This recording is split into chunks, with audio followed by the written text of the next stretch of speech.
Assalomu alaykum. Bugun menyoda go'shtli pirog. Bismillah deb unimizni elab olamiz. 700 gram unga 200 gram sariyog' yoki margarinni terkadan o'tkazib, urvoq holatiga keltirib olamiz. Sariyog'imiz muzdek holatda bo'lishi shart. Tabga ko'ra tuz, 1,5 choy qoshiq razrixlitel solib, massamizni yaxshilab aralashtirib olamiz. 300 mg qatiq yoki smetana solib, qo'lga yopishmaydigan yumshoqqina xamir tayyorlab olamiz.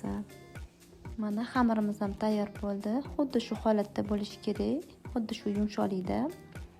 Endi bu xamirlarimizni ikkiga bo'lib zuvalachalik qilib olamiz. Bittasi sal kattaroq, bittasi kichikroq bo'ladi. Paketchalarga solib, muzlatgichga yarim soatga tindirgani olib qo'yamiz. Endi nachinkasini tayyorlab olamiz.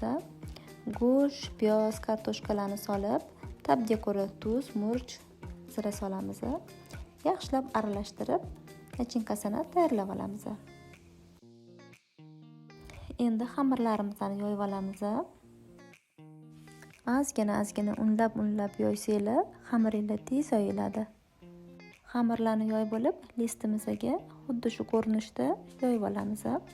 Nachinkalarimizni solib, qo'limiz bilan tarqatamiz hamma joyiga bir xil massa qilib.